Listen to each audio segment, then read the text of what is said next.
Hello, and welcome to another episode of the ATS Global Perspectives on COVID-19 webinar series. Today's session, Moving Beyond 2020, the Promise of a COVID Vaccine, will discuss the scientific, economic, ethical, and logistical challenges of bringing a vaccine to market and immunizing a global population. My name is David Lewinson, Professor of Medicine at Oregon Health Sciences University and Chair of the ATS International Health Committee. I'm joined by my co-host, Samia Nasser, Professor of Pediatrics at the University of Michigan Medical School and Vice Chair of the ATS International Health Committee. I would like to thank all of our panelists for their contributions to the webinar and for their work on making a COVID-19 vaccine a reality. I do want to mention we're going to allow each speaker to speak uninterrupted, and at the end, we'll have a panel discussion to discuss some of the common themes that come up in this session. And with that, I'd like to introduce our first speaker, Dr. Salim Abdul Karim. Who is a clinical infectious disease epidemiologist who is widely recognized for his research contributions in HIV prevention and treatment. He is the Caprisa Professor of Global Health in the Department of Epidemiology at the Mailman School of Public Health at Columbia University, and he is also director of the Center for AIDS Program of Research in South Africa, Caprisa, Pro-Vice Chancellor of Research at the University of KwaZulu-Natal in Durban, South Africa, and Adjunct Professor of Medicine at the Weill College Medical College of Cornell University. Professor Karim, please go ahead. Thank you very much. It's indeed a pleasure and an honor for me to be here with you and to address what is a really important topic relating to the potential impact of a COVID-19 vaccine. I'd like to thank the organizers for inviting me and giving me this opportunity. What I hope to do in 15 minutes is to touch on the issues relating to the impact of COVID-19 on economies, food security, and dealing with some of the very pressing social issues. I'll talk about the role of a vaccine as a key part of the overall COVID-19 prevention toolbox, how vaccines have impacted other diseases, and then go on to COVID-19 vaccines very briefly, just touching on what are going to be some of the challenges for us to have impact, and then ending off with, what could a COVID-19 vaccine really change in the way in which the current trajectories have been going. So let's look at very briefly to start with some of the country level epidemic trajectories. We have seen how when COVID-19 enters the community, it initially takes hold and grows very rapidly. And in each of these countries, you've seen how the virus has spread so rapidly. I've given you deliberately some countries that have been really hard hit, like the US, India, Brazil, and some countries that have actually not had the same level of impact, like Australia and South Korea. My own country, South Africa, we had a very rapidly growing epidemic for the first 3 weeks, an epidemic that was doubling almost every 2 days. But then with quick government action, we saw how it slowed down to a doubling of 15 days before it picked up again as restrictions were eased. So as we look at this epidemic, and as we look at the way in which it has led to impact, what has become clear is that our lives have changed. How have they changed? Well, I'm going to show you a map of the world, and I'm going to show it to you sequentially over several months. So the areas that are covered in blue means areas that have no restrictions. In yellow, optional restrictions, so recommended restrictions, and orange, compulsory restrictions. So on the 1st of March, our world looked like this. We had China and we had Italy under quite substantial restrictions. India with some optional restrictions, but nothing much anywhere else. Forward this 1 month, 1st of April, 86 countries on national or subnational lockdown. Much of Asia has been severely impacted. So too the US, parts of South America, parts of Africa. Forward now to the 1st of June, and you see how Initially, how China had released its restrictions are now back under lockdown from cases in Beijing. Russia is under lockdown. Most of South America, parts of Africa are still in lockdown, while Southern Africa is slowly easing restrictions.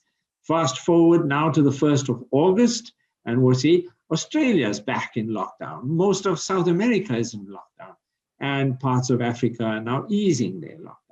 It has been a roller coaster for this world. Our entire lives have been put in upheaval as it has changed month to month to month. All of that has meant very substantial impacts. The Lancet Commission on COVID-19 tried to outline some of these impacts. And one of the ones that was most striking was the economic effects of this pandemic. They were unprecedented. 90% of countries are in recession in 2020, possibly exceeding the great economic downturn of the Great Depression. So I think it gives us some sense of the scale. And sometimes in our own countries, we are so absorbed with the challenges we're grappling with on our own doorstep. We forget how the whole world is being impacted and how the whole world is grappling with many of the issues we are doing every day and how we are struggling with them every day. In food security, what you are looking at is a queue in South Africa of people waiting to collect food hampers. The impact of this epidemic and the restrictions on movement, the closing down of borders, the restrictions in terms of stay-at-home orders and many factories not working has led to enormous social consequences that we are continuing to grapple with months later. Just in terms of school learners, it's nearly 500 million learners have been affected in some way or the other. It's about a third of all learners have been affected in their schools being closed and they're not able to go. A whole year of these students' lives is now being impacted. 33 countries have had countrywide closures of schools. My own country, in South Africa, we closed schools as one of the first things we did back in March.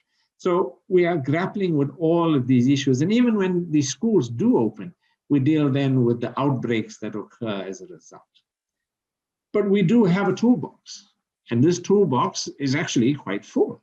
We have many tools that have been shown to be highly effective, whether they relate to masks or environmental activities or just symptom screening, stay at home if you're ill, issues relating to the use of PPE, our testing strategies with isolation and quarantine, social distancing. All of these tools have given us the ability to actually control the spread of this virus. And many countries have done so quite successfully using this toolbox. But the one tool we would really like to have is not yet in this toolbox. It's currently under development, and that's a vaccine. And as we think about a vaccine and what can vaccines do, well, we know from history that vaccines can have a major impact. One only needs to know that only the grandparents can talk about a disease called smallpox. Most of us don't even have much experience with it because it's already been eliminated and eradicated. And when you think about a disease that led to almost 500,000 deaths in its 100 years of existence, you get some idea of the enormity of that achievement. And more recently, in fact, just about 10 days ago, Africa was declared polio-free. And African polio has been systematically being eliminated in country after country. In fact, polio exists to this date now only in about 2 or 3 countries. And we anticipate that the world will eliminate polio. How was that possible? Well, it was possible because a vaccine was the foundation of the public health response in both these diseases. But we know that while you have a vaccine and we know what it can do, having a vaccine by itself is not always sufficient. We saw that in measles. Measles vaccination prevents millions of deaths. I mean, just in Africa, it's estimated to prevent nearly 21 million deaths over 5 years. You get over 7 years. You get some idea of just what a measles vaccine can achieve in terms of the burden of disease. And measles cases themselves have seen marked declines, 86% reduction in the last 3 decades. But measles cases are still increasing globally.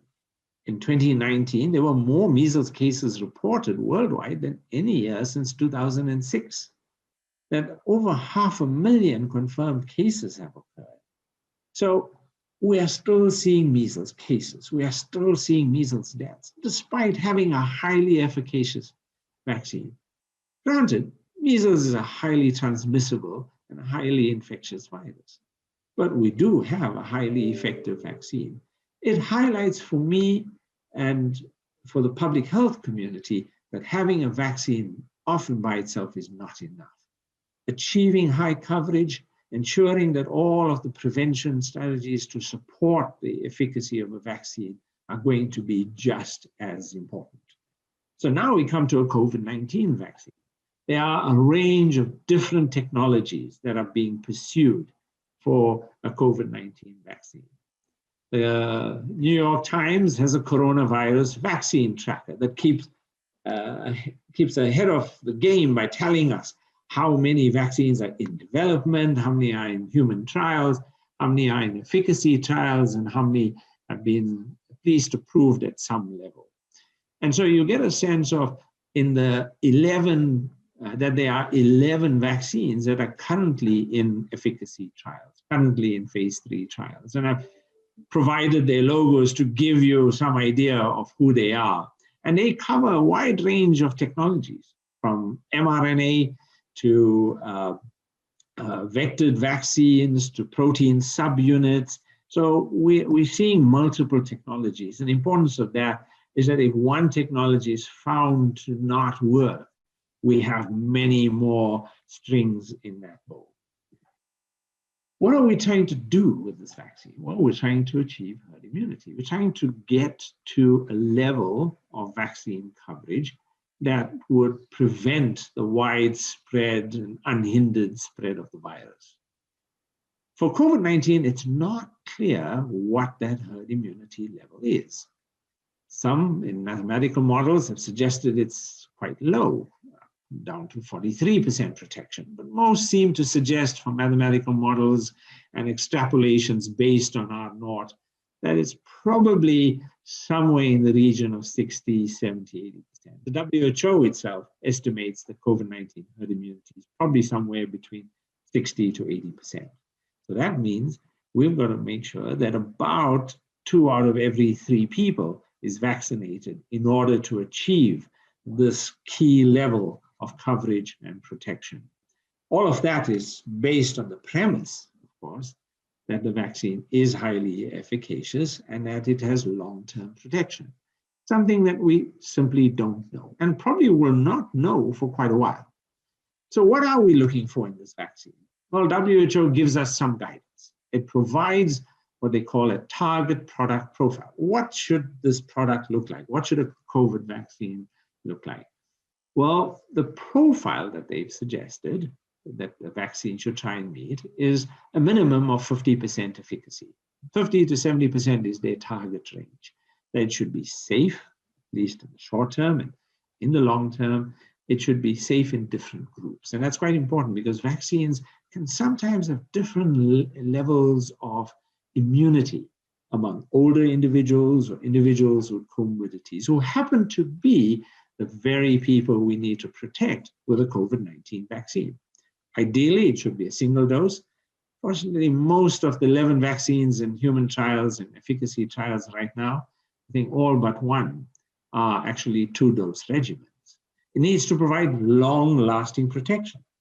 Now, that's going to be a challenge because the 4 circulating coronaviruses that cause the common cold, they provide immunity that only lasts 7, 8, 9 months. So that almost every year, these same coronaviruses cause these common colds in the same people over and over. So it's a seasonal effect that we see because the waning immunity has no long-term protection.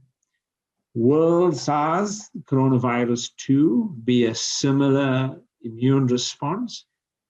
Many don't think so. but it's too early to tell. We haven't studied this virus long enough to be able to tell. But what we do want, even if natural protection is not able to give lasting protection, we will want to see that a vaccine is able to do better. It's not always easy for a vaccine to do better than natural infection, but it is possible because we have things like adjuvants. We will be vaccinating in a way where you don't have the virus influencing the immune response and retarding it. We want a vaccine that's easy to store and distribute because we've got to give it in many poor countries. And we want a vaccine that provides primary infection. A big issue because vaccines can sometimes protect the consequences of the clinical sequelae, but not prevent the initial infection. And what we would like to see in COVID, because of the concerns around long COVID, around the clinical challenges of dealing with disease, we'd like to see it offer primary protection. So we have, what are the challenges? Well, the challenges are that even if we show a vaccine is efficacious, we're not going to have the billions of doses needed to protect the world instantaneously. It's going to take a long time. So that means we've got to prioritize. So who gets the vaccine first? Well, that's under much debate and discussion. The WHO, the National Academy of Medicine, many organizations have put together teams of experts that have looked at the ethics, have looked at the clinical features, looked at where would we get the best value. And some have suggested healthcare workers are high priority, essential workers, first responders, all of those, and then those who are at highest risk of ill health, the elderly, the comorbid. So who should we prioritize and how should we roll it out? It's going to be a major challenge because we don't vaccinate adults very often. We have expanded program of immunization focusing on children. We give them polio vaccine, diphtheria vaccine, measles vaccines. But now we're talking about reaching out to an elderly population, reaching out to adults, creating an infrastructure to do that, to document that, and to monitor that. Well, we also have to deal with the issues relating to acceptability of the vaccine. We've already seen how vaccine hesitancy has been taking root, largely with small numbers of individuals that amplify their dissident voices through social media. But there have been studies that have shown that there's a lot of concern. And that, of course, takes on particularly complicated challenges in the US because of political overtones. So let me end off with saying that a vaccine to save lives and livelihoods, it would assist us nowhere in setting the world back on the path of achieving the Sustainable Development Goals. I'll just touch on, the first three: no poverty, zero hunger, good health, and social well-being. There are 17 sustainable goals. Our world was on a path to achieving these goals. We may not have achieved them in all 17 in all countries, but that we had a vision and we had a way in which we wanted to go forward. This virus has taken us off track.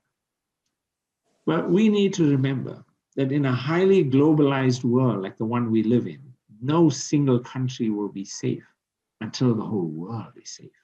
That all of us, in sharing this world, we share our future. And that there is no prospect that vaccine nationalism, where countries want to hog vaccines, is going to give them anything more than the risk of re-entry of the virus, because it is fundamentally based on the South African principle that was promoted by President Nelson Mandela, called Ubuntu, which is our social contract. I am because you are.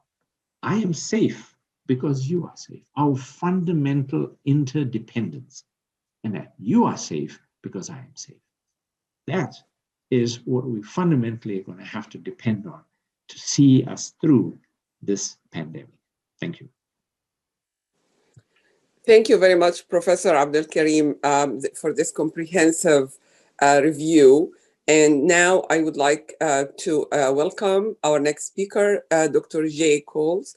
Dr. Coles is the John Demmons Chair in Internal Medicine, Professor of Medicine and Pediatrics, and Director of Center for Translational Research in Infection and Inflammation at Tulane School of Medicine.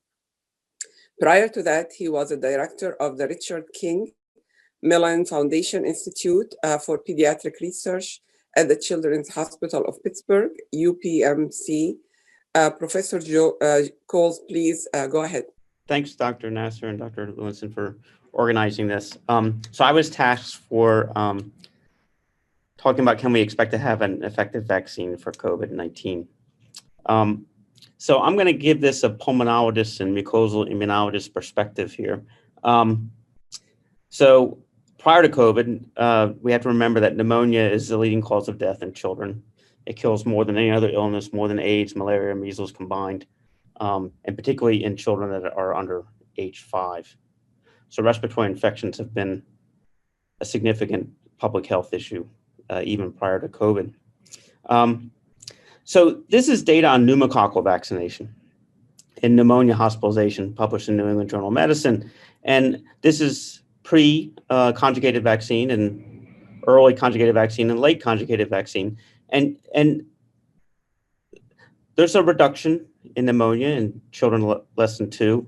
And there's also a concomitant reduction in adults, but it's still not very dramatic. And there's a couple of reasons for this. One is the PCV7 targeted meningitic strains, not necessarily strains of pneumococcus that cause pneumonia, but Elaine Tonneman's group has shown that when Streptococcus pneumonia causes pneumonia, it can actually lose polysaccharide capsule expression, and therefore capsular antibodies aren't as effective as it could be. So, but it's encouraging that we have some impact on Streptococcus pneumoniae.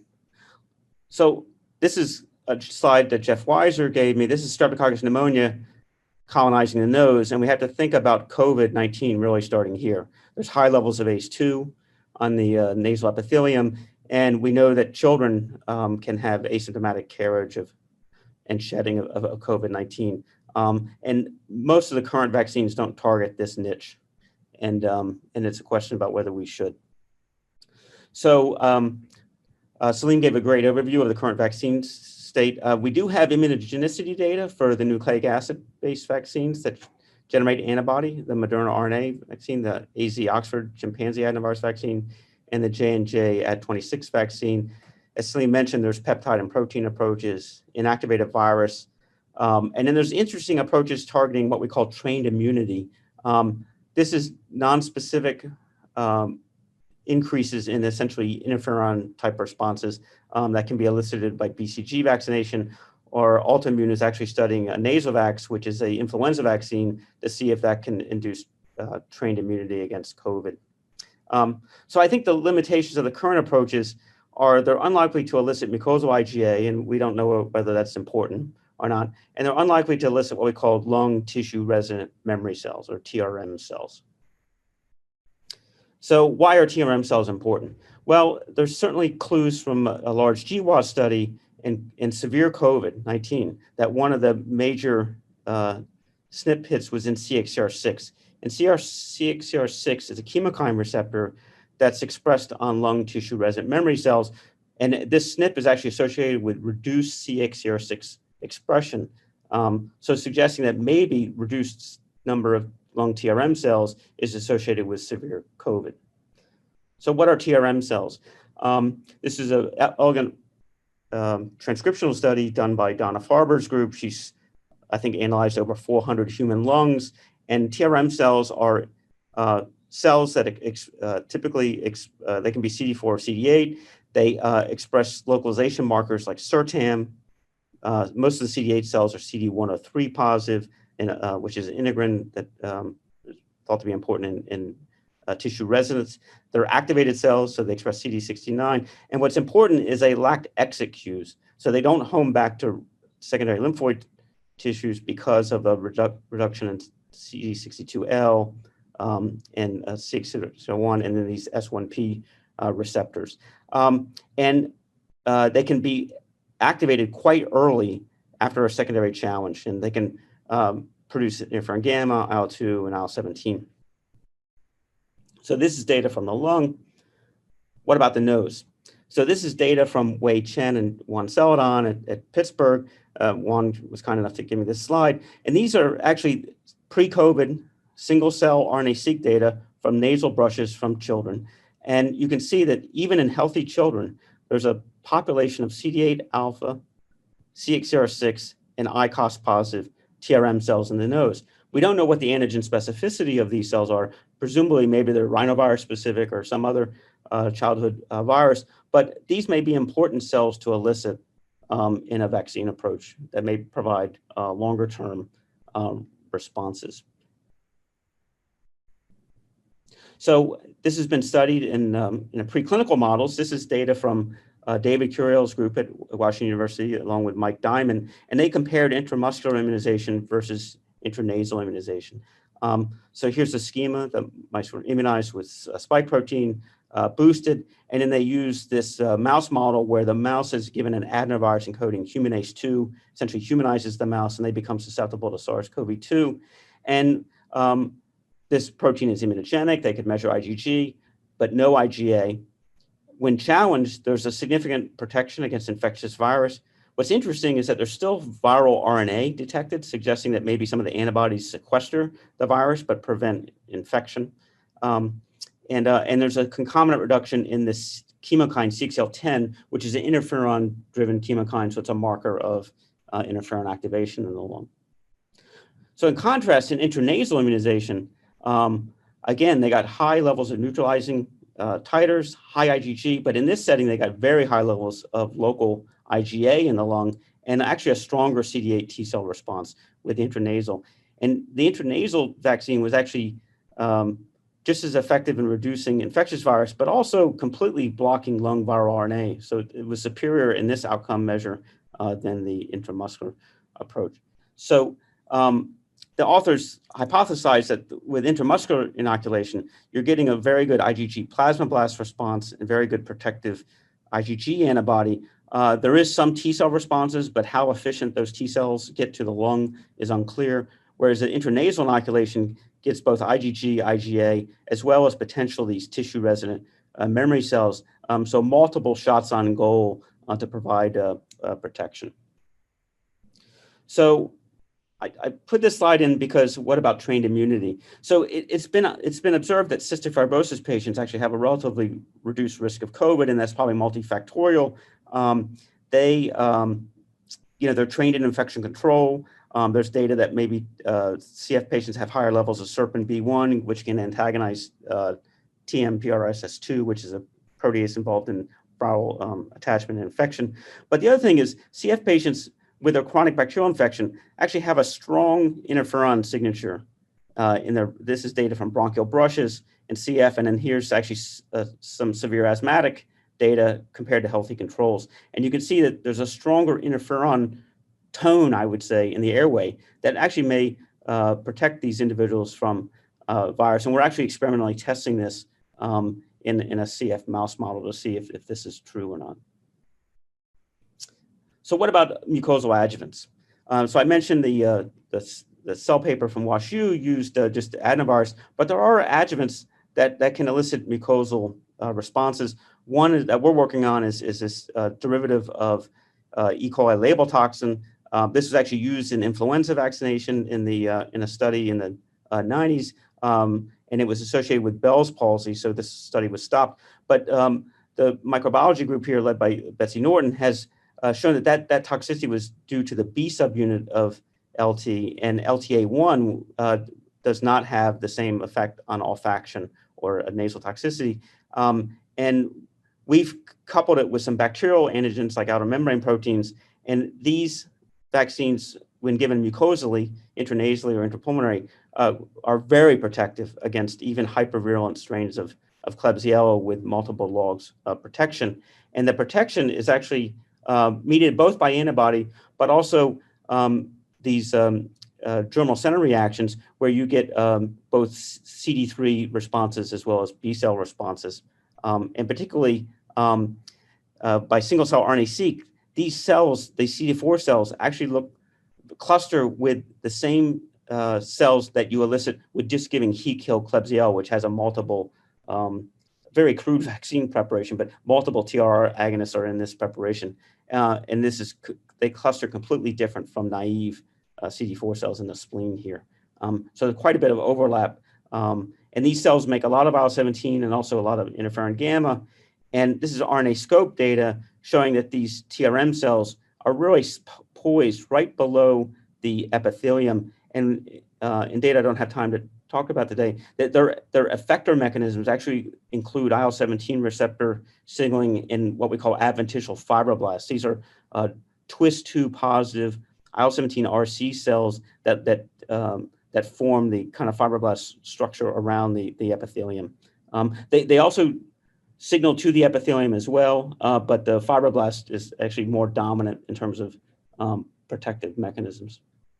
And then James McLaughlin and Lisa Marisi at Tulane here is recently got a FAST grant to look at other adjuvants.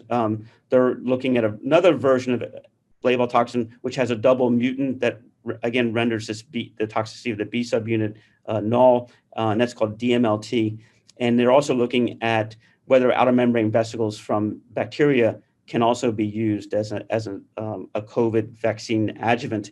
And the rationale here is for DMLT is that this group has shown in the past that giving DMLT, even giving it intramuscularly, can prime CD4 responses in the lung. So it's one of the few adjuvants I'm aware of that when given intramuscularly can actually prime a robust CD4 response in the lung. So can we expect to have an effective vaccine? I think yes. Nearly all the far advanced vaccines appear to elicit viral specific IgG. And I've mentioned some of the companies that are in phase 3 with their technology. I think the questions, and maybe we can address this at the panel, will the current vaccines affect nasal carriage and shedding, particularly in young children that seem to have asymptomatic shedding? And also, is nasal carriage shedding a concern for continued infection? Particularly, I think the goal is to be able to get grandma and grandpa to visit their grandchildren again. And if we don't elicit nasal carriage, are we still running the risk of adult infection? And then lastly, I'd like to close on the point that the work spurred on by COVID-19 not only will probably bring us a COVID-19 vaccine, but I think the work that people put their lives towards the last 12 months hopefully will improve vaccine strategies for other diseases such as bacterial pneumonia, which still remains a major concern. And just I'd like to acknowledge the COVID team at Tulane who's been working through this challenging time. Thank you. Well, thank you, Professor Coles. That was phenomenal. Our next presenter will be Dr. Norman Baylor. Dr. Baylor is the president and CEO of Biologics Consulting Group and is responsible for managing a team of consultants who provide national and international regulatory, clinical, and product development advice on the commercial production of biological, pharmaceutical, and device products. Prior to joining Biologics Consulting, Dr. Baylor was the director of the Office of Vaccines Research and Review at the U.S. Food and Drug Administration. Dr. Baylor served as FDA's liaison to CDC's Advisory Committee on Immunization Practices, the U.S. Department of Health and Human Services National Vaccine Advisory Committee, the Advisory Commission on Childhood Vaccines, and was a member of the National Institutes of Health and NIAID Advisory Council. He also serves as an expert advisor to the World Health Organization on global vaccine initiatives. Dr. Baylor, please go ahead. Thank you. Okay, so what I'm going to try to do in the time allotted, first of all, I want to say thank you to the organizers for inviting me to participate in this meeting. And what I'm going to try to do is give you a very high level view of the regulatory landscape and how do you get products to market, and so that process and the regulatory requirements to do so.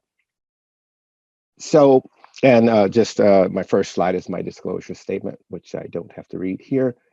So when you look at the FDA regulatory requirements for a license, it's pretty straightforward on a high level. It's a single set of regulatory requirements that applies to all vaccines, regardless of the technology you're using. And so in the regulations, it talks about it states that a biologic license application, it's considered what we call a BLA. It shall be approved based on the demonstration of a couple of things. The product that's the subject of the application needs to be safe, pure, and potent. And secondly, the facility in which the biological product is manufactured, processed, packed, or held must meet standards designed to assure that that vaccine or biological product continues to be safe, pure, and potent. So in other words, there are two tiers, two large tiers. One is clinical, and the other is manufacturing, or what we consider chemistry, manufacturing, and control, in order to demonstrate that the product is safe, pure, and potent. So it doesn't matter what the indication or the intended target population. Only those COVID-19 vaccines that are demonstrated to be safe and effective and that can be manufactured in a consistent manner will be licensed by the U.S. Food and Drug Administration. And so there are three licensure pathways that are available from the U.S. Food and Drug Administration. One, and I'll get into a little bit of this in my next slide. But one, the typical way a biological or product is licensed in the United States is a traditional pathway. And I'll explain each of these in more detail. And then the other is an accelerated approval pathway. And lastly, the animal route. So if we look at the traditional approval, it's the demonstration that a vaccine is effective, and the effectiveness is based on studies using clinical disease endpoints or scientifically well-established immunological markers. So in other words, the standard for vaccines, the ideal gold standard is a randomized control trial and with a clinical disease endpoint or endpoints. And the other option is an immunogenicity endpoint that's applicable to the candidate vaccine. So there could be an approval based on immunogenicity, if you will. Now, accelerated approval, on the other hand, this is an expedited program used by the FDA, and it purely deals with criteria relevant to biologics license application. So this approval pathway is not designed for the study of vaccines under an investigational new drug assessment. Now, accelerated approval is based on an adequate and well-controlled clinical trial establishing that the vaccine has an effect on a surrogate endpoint that is reasonably likely to predict clinical benefits. So, for instance, influenza vaccines. The surrogate is the level of hemagglutinin antibody inhibition. And so this influenza vaccines can be licensed under accelerated approval if they meet the other criteria, the regulatory criteria for accelerated approval, and they meet that surrogate endpoint. That surrogate endpoint is defined and accepted, but following that approval, the vaccine, the surrogate must be confirmed. So then a clinical efficacy study must follow to confirm that surrogate. And then there are pathways, if you will, that encompass a biologics license application for vaccines. And this is, again, to expedite the process, the regulatory process in those cases where there's an unmet medical need. And those are designations I have here: fast track designation, breakthrough designation, and priority review. And these type of mechanisms are used to, the FDA will bring more resources, if you will, to that review. And a priority review is just when an application is submitted and it is meeting an unmet medical need, the FDA can reduce the review time. So a standard review for the FDA to complete its review is 10 months. Under a priority review, that would be 6 months. So these are types of tools that the FDA can use to expedite the regulatory process. And then I don't want to get into this too much, but and then lastly, there's an animal rule that is very rarely used. It's very difficult because you have to have the appropriate animal model. But the animal rule was used for serious or life-threatening conditions, lethal or permanently disabling toxic biological, chemical, radiological, or nuclear substances. And the animal rule really came about during the early days of the bioterrorism. And so this mechanism is can only be used when field trials are infeasible and a human challenge is unethical. And this is what we consider the pathway of last resort. It's inapplicable if there are other licensure pathways that can be applied. So again, this is only in those situations where it's infeasible or impossible to do a clinical efficacy study. And then there's the emergency use authorization. And the emergency use authorization, FDA can authorize the emergency use of an unapproved medical product or an unapproved indication for a medical product to diagnose, treat, or prevent a serious or life-threatening disease or condition caused by threat agents such as SARS-CoV-2 when there's no adequate, approved, or available alternative. Now, I'm not going to get during questions. We can get into more the mechanisms of the emergency use authorization, but suffice it here to just say that this is a process available to the FDA to make a product available. So, in order to issue an EUA for a medical product, the FDA must determine, among other things, that the product, and this is the operative words, may be effective. The product may be effective in diagnosing, treating, or preventing a serious or life-threatening disease or condition caused by an agent identified in the emergency use declaration.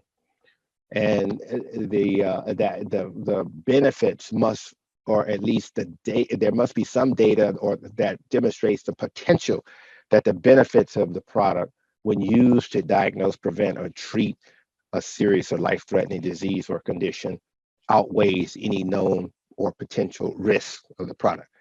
And let me just emphasize here the may be effective part. When the FDA licenses a product through those pathways that I covered earlier, it is demonstrated, the efficacy, the clinical benefit is demonstrated before that product is licensed. Under an emergency use authorization, the effectiveness of the product, it may be effective based on a limited amount of data, and that's the difference as when FDA has to make the decision whether to allow a product to be used under emergency use authorization. And so, going a little further, the FDA requirements for an emergency use authorization is the issuance of an EUA for a vaccine against COVID-19. It requires an adequate manufacturing information to make sure that the product is manufactured in a quality and consistent manner. Most important for vaccines is manufacturing consistency. Each lot must meet certain requirements, and so you have to demonstrate consistency of manufacturing. And then there must be a determination by the FDA that the vaccine's benefits outweigh its risks. And this is based on data from at least one well-defined phase 3 clinical trial that demonstrates safety and efficacy in a clear and compelling manner.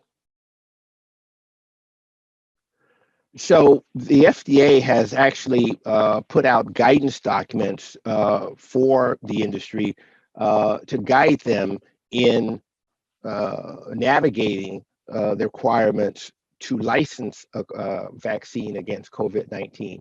And so there's two here that I have displayed here: the development and licensure of vaccines to prevent COVID-19, and then there's the emergency use authorization for vaccines to prevent COVID-19 guidance for the industry.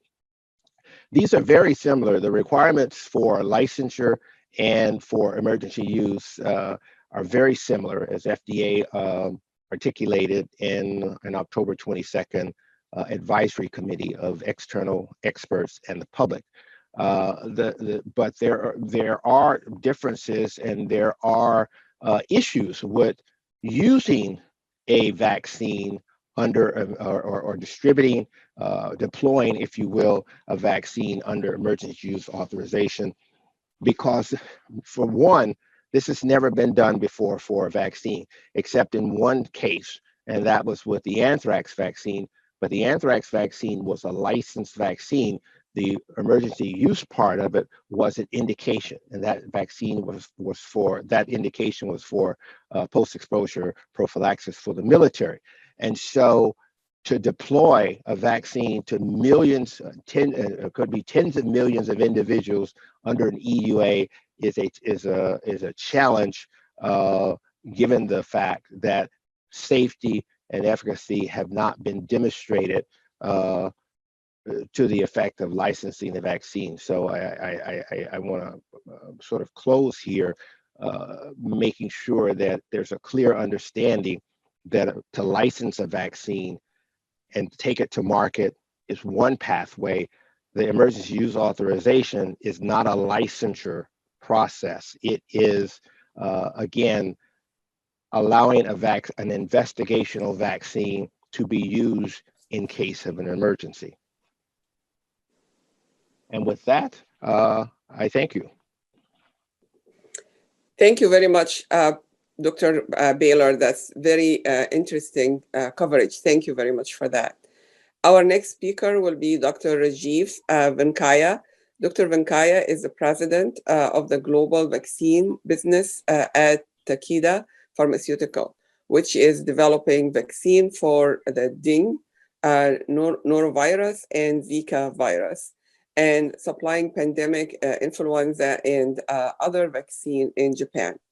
He is an independent member of the board of the Coalition for Epidemic Preparedness Innovation, CEPI, and International AIDS Vaccine Initiatives. Prior to Tthe, Dr. Venkaya was director of the vaccine delivery at the Bill and Melinda Gates Foundation, where he oversaw its top 2 priorities of polio eradication and introduction of new vaccine in the developing countries through Gavi, the Vaccine Alliance, which is the Vaccine Alliance. He also served on the Gavi board. Dr. Venkaya was previously a special assistant to the president for biodefense at the White House, where he led development of the national strategies for pandemic, influenza, and companion implementation plan. His team conceived the strategy for early coordinated non-pharmaceutical intervention, now known as flattening the curve, published as a federal guidance in 2007. Dr. Venkaya, please go ahead. Well, it's great to be here, and thanks so much for inviting me. I am a former ATS member. I have to say I'm not currently, because I haven't been practicing clinical medicine for a few years since I joined government. But I was proud to be a card-carrying pulmonary and critical care physician who attended many ATS conferences, and was delighted to be given the opportunity to share this perspective on something that is such a hot topic right now. And I have to say I'm really inspired by the presentations that preceded me, because they were so comprehensive and give you an excellent background. I actually think that this webinar should be made more broadly available if possible, because I think a lot of people would find value in the material that's already been presented and will be presented after me. And hopefully this will be of use to you too. You know, we often think about vaccines and distribution in terms of the impact they can have, the lives that are saved, but the general public doesn't spend much time thinking about the process of developing a vaccine. And yet this is extraordinarily complex. It is time and financially intensive, and it's risky. And nowhere have these problems been tackled more effectively than in the current crisis that we're dealing with. I am a member of CEPI, the coalition, a board member of the Coalition of Epidemic Preparedness Innovations. And I happened to be in Europe in January, when the outbreak was just beginning. And I was with Richard Hatchett for a portion of that week. Richard Hatchett is the CEO of CEPI. Now, CEPI is an organization that was launched about 3 years ago, almost 4 years ago now, in Davos, with the intent of preparing the world for diseases with epidemic potential, primarily those that we would expect to affect developing countries, where the incentive to develop vaccines is limited because of the risk and meaning the uncertainty and the opportunity cost. And so this was the genesis of CEPI after the lessons of Ebola. And I think it was prescient, because about 3 years after CEPI was launched at Davos, we were once again at Davos, and this outbreak was emerging. And on January 23rd, shortly after it became clear that there were large hospitals being built very quickly in China to deal with this respiratory illness, CEPI announced the first 3 vaccine development programs against SARS-CoV-2. The reason they were able to do that is because they had spent the last few years putting systems in place and partnerships in place that would allow them to quickly pivot toward SARS-CoV-2 vaccine development. And you know the history from there. There are over 170 vaccine programs around the world at various stages of development. Most of them won't actually make it to the market, but many of them will. And they cover a range of platforms, and those vaccines will have a range of profiles.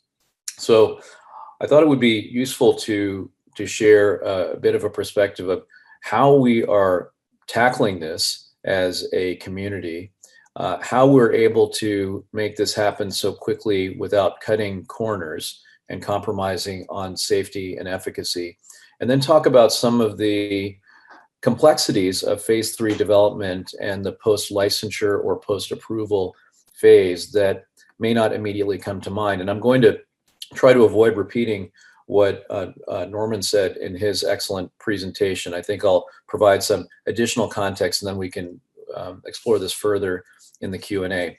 So let me start with a pictorial that Florian Kramer published in Nature just recently, in an attempt to explain what many people in the general public are struggling with. It normally takes 10 to 15 years to develop a vaccine, but we are now talking about having a vaccine in about 18 months or even less. What's going on? How exactly are we achieving that? What you can see on this graphic is a traditional vaccine development strategy. If you look at above the line, you can see the typical stages of development, which begin with preclinical work, sequentially, then into clinical development, again, sequentially, not in parallel, followed by the regulatory filings and approvals. Let me give you a benchmark here. We are developing a dengue vaccine at Takeda.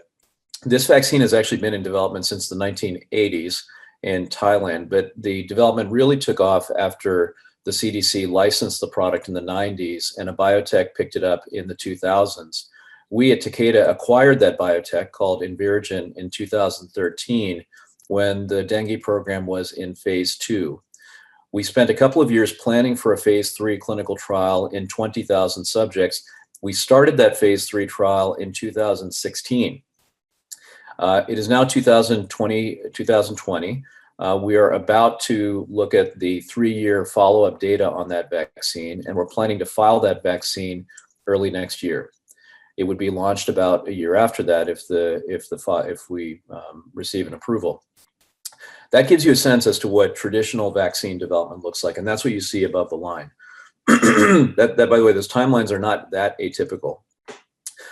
If you look at what's different about SARS-CoV-2, the preclinical work, including the tox work, has either been accelerated or eliminated entirely in the case of some programs, because there are other vaccine candidates on the platform that gave the regulators confidence that repeat tox was not necessary before going into phase 1. Now, there may be a need to do that tox before we have a formal approval. Norman can speak to that. But at this point, to my knowledge, not all of the programs have a full tox package with the candidate that they're taking in clinical into clinical development. Then we have the overlapping phase 1, 2, 3 studies. And by overlapping, what I mean is that we are not, when I say we, I mean the royal we, meaning the community, is not waiting for phase 1 and 2 trials to read out before starting their planning for the phase 3, making the clinical trial material for phase 3, which, by the way, takes a certain amount of time, and then initiating those trials. All of this planning has been happening in parallel. And I think the best example of this is what is happening in the US under the guidance of Operation Warp Speed, where clinical trial sites were set up across the country, not knowing where exactly they would be, which, as I understand it, which sites would be utilized for different phase 3 clinical trials, until the epi became clearer as the phase 3 start was getting closer. I call it a bit of a storm chaser approach, where you have the flexibility because you've initiated potential sites in many, many locations to go where the epi is, where the cases are. When you're testing vaccines, there is nothing more important than the epidemiology of the disease. And as we've seen with Ebola and Zika, if you happen to get there late after the disease has waned, it takes a very long time, if ever, to demonstrate a difference between the vaccine arm and the placebo arm. So having a high incidence where you're conducting the clinical trial is very, very important. Now, following the phase 3, there will be some, I'm sure, flexibility around the CMC package and the data supporting it in order to secure either EUA and full approval. By that, what I mean is we typically expect to have to demonstrate a final manufacturing process at final scale before we go into phase 3 clinical trials. So all of that process development work, which is extraordinarily complex and has a tremendous amount of risk, has to be done before the phase 3 start happens. Now, I'm certain that's not all happening with all programs in this case. Some of that work is continuing. That process and scale-up work, mostly scale up, less process, we hope, is happening once the phase 3 is underway and will be completed by the time the file is submitted. Of course, on the other end, there is a regulatory review that will be conducted as quickly as possible. You have heard that, and again, Norman can speak to this, that the FDA is looking at what an appropriate duration of safety follow-up would be before filing for emergency use. And the current duration is 2 months that they've stated. And one of the companies has said that when half of their subjects have received 2 months of follow-up, then they would consider submitting for an EUA at that point. There is one other important point here that I'm going to come back to in a moment. Actually, I won't come back to it. Let's talk about it now. And that is what you see down here. What you see down here,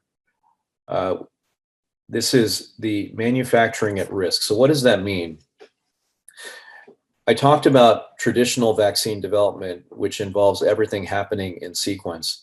Commercial manufacturing is one of those things that typically happens in sequence. It doesn't mean you wait until you have your phase 3 data before starting your commercial manufacturing. If you were to do that, then that could delay by another year or two the launch of your vaccine. You have to start much of this work when you're in phase 3 on the assumption that you'll have a successful outcome of that trial. In this case, we're starting even earlier. When these vaccine programs were all launched by the large companies, the expectation was that they would act as if they had positive data, and work toward manufacturing scale-up and validation, and even begin producing what we call commercial batches of vaccine that would be ready to go, batches released, and ready to go once you had data. If that data is positive, then you proceed with distribution. If the data is negative, then you throw away all of that commercial supply. So that's what we mean when we say manufacturing at risk.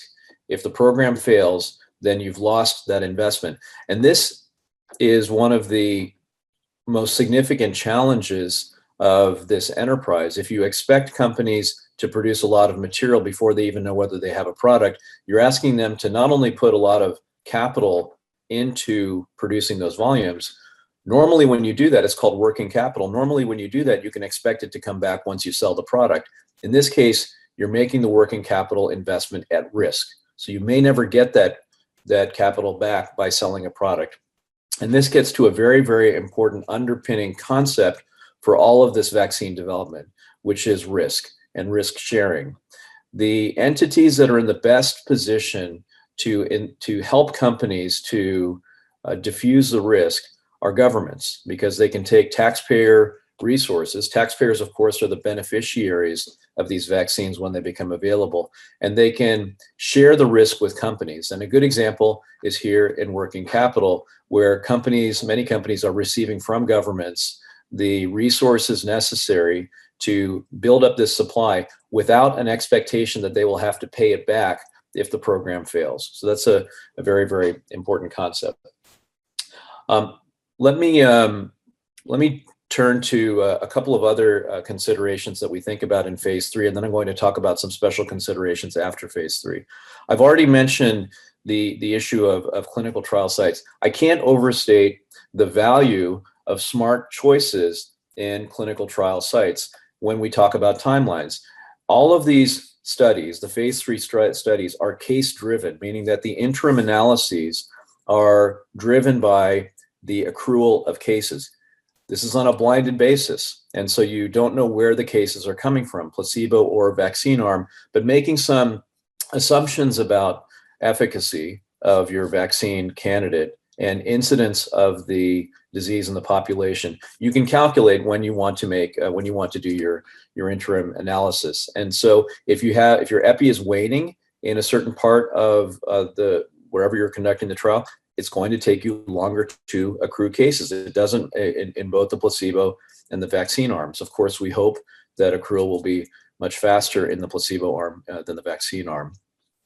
Another issue that has come up that I think is really fascinating, because we never have the situation, rarely have a situation where you have multiple vaccines against the same target being developed in parallel, is the question of what do you do with safety information that emerges in a program.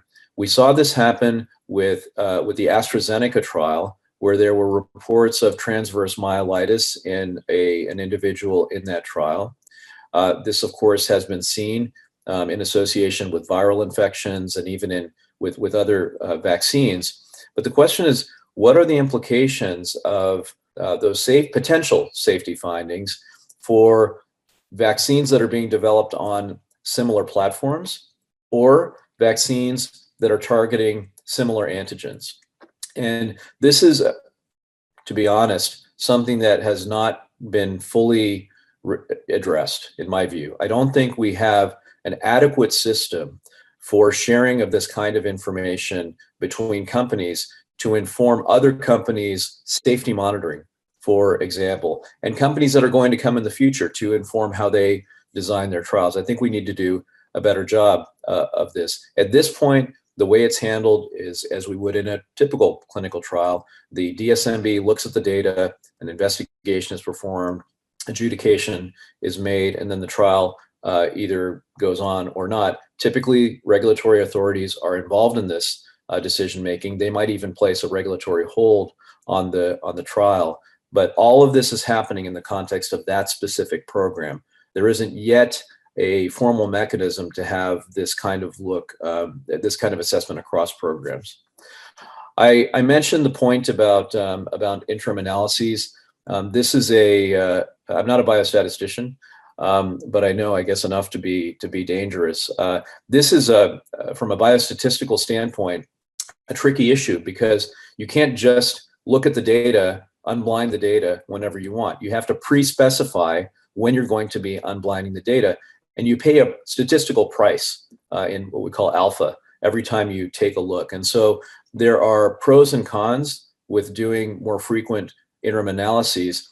And if you look at what's been shared by some of the companies that are in phase 3 now in their protocols, you'll see that different companies have different numbers of interim analyses before their final analysis. And we can talk about the pros and cons of that further if there are questions. And then finally, there is the question of what happens if you meet your primary endpoint during one of those interim analyses. Does the trial stop? Do you give everybody in the placebo group access to the vaccine candidate? That's an important question, because if the trial were to stop, or if you were to stop doing safety monitoring on the placebo subjects, then it would be difficult from there on to fully understand the safety profile of the vaccine. And as we all know, when we're developing vaccines this quickly and getting approvals with such limited follow-up, long-term safety follow-up is going to be very, very important. So these are important questions that we're grappling with, and it was the topic of discussion at this week's VRPAC meeting. So post-licensure, I'm not going to get into these details, and I'm not going to go into a lot of detail because, following me, I know Lois is probably going to touch on some of this, Kate as well. There are the important questions of prioritization of populations, how you allocate vaccine, and then how you distribute it. Let me just talk about what I don't think others will spend much time on, which is the difficult cold chain and capacity requirements that some of these vaccines present. So first of all, we rarely, if ever, push this much volume of vaccine through a supply chain as quickly as we are. On top of that, we're not just focusing on pediatric populations the way we do with many routine vaccinations. This is a much broader population that will be receiving the vaccine, which will require different channels of distribution than we've used in the past. But the cold chain requirements present a particular challenge. One of the vaccines requires -70 centigrade storage. Other ones require -20 degrees centigrade. There's one, maybe two vaccines on the horizon that have storage at traditional refrigeration temperatures, which are what most cold chains are designed to accommodate. And so this requires dedicated infrastructure and a lot of planning to make work. And obviously different countries are going to be in different positions in terms of their abilities to manage this. I also think that what we call the pharmacovigilance, the post-licensure safety monitoring, is very, very important, because again, we will have limited safety data at the time of launch. For example, if vaccinees, and we hope the likelihood is very low, but in vaccinees, if we want to detect an increased incidence of more severe disease following infection, we need to have a pharmacovigilance system in place that will detect that. And the reality is that PV systems are different in different places. They're also not coordinated well across companies, and there's an opportunity to be more thoughtful about how we do this across multiple vaccines that might be launched in a given country. Then there's the question of what are we going to do about, I don't want to say next generation, it's too early for that, maybe next wave vaccines. So if you have broad uptake of a vaccine in a population, traditionally we've said that one has to be careful from an ethical standpoint about doing placebo-controlled trials when an existing, in this case, vaccine is available and suitable for use in that population. We'll have to figure out how we navigate that. There are ways, ethical ways to continue to do placebo-controlled trials in populations, particularly if you don't yet have widespread use of the vaccine in the general population. So for example, in the early days after launch, if your high-risk groups have received the vaccine, but healthy adults have not yet been recommended to receive the vaccine, you ethically should still be able to do a placebo-controlled trial in that population of healthy adults. There may be some countries where the vaccines have not yet arrived. Those are other environments where you could do a placebo-controlled trial.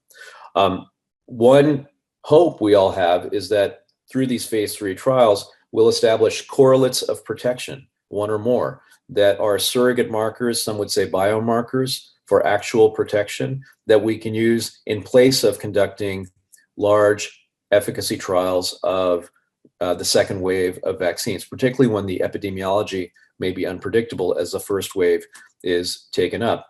That would be a huge advantage for subsequent vaccine development. We always want to find correlates of protection, like we do like we have with flu, to support future vaccine development. Other questions around the profile: how long does protection last, and is there variability between the types of vaccines that are being used that a second generation or second wave of vaccines could address? And can we improve whatever schedule we end up with? Most people think that we'll have a 2-dose vaccine to begin with. Most phase 3 trials are being conducted around a 2-dose schedule. Is there an opportunity for a single-dose schedule? And again, what would be the frequency of boosters? So with that, I'm going to stop. I think we've given you hopefully a taste of some of the things that those that are developing vaccines are trying to take into consideration. Nobody has all the answers. We're all trying to figure it out together. But I have to say I've been very pleased and impressed with how the community has come together to tackle these tough challenges. Thanks. Thank you, Dr. Benkaya. That's a terrific overview. So our next speaker for today's session will be Dr. Lois Priverdum, who is the Senior Advisor, Policy Advocacy and Communications and Director of the Adult Vaccines at Johns Hopkins International Vaccine Access Center. She has worked with more than 70 countries to develop, accelerate new vaccine introductions, and supports global and country-level partners to plan for introductions of COVID-19 vaccine. Her research focuses on health policy and drivers of decision-making and implementation of vaccine programs. She contributed to the Johns Hopkins Center for Health Security's interim framework for COVID-19 vaccine allocation and distribution in the United States and report on the public's role in COVID-19 vaccination. Ms. Priverdum, please go ahead. Great.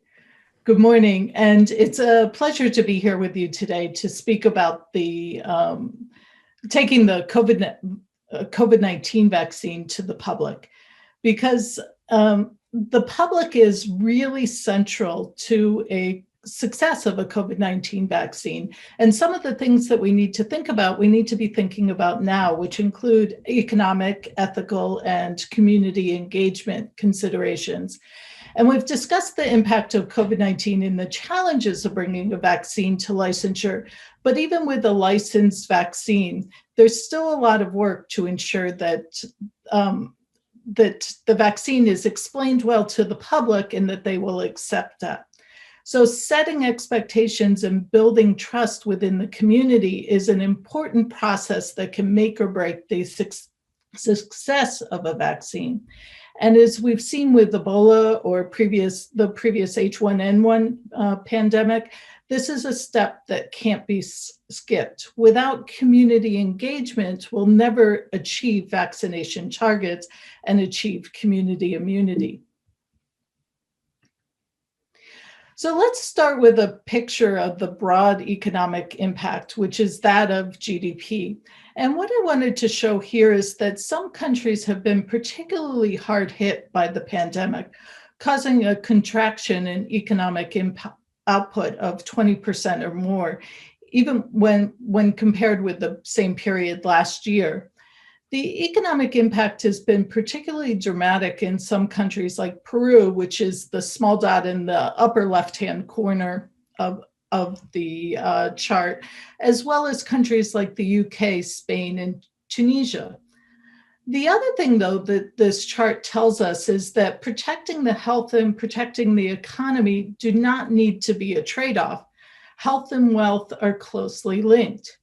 So if you take a look at Taiwan, Finland, and Indonesia at the bottom right-hand corner, you'll see that those countries have performed relatively well.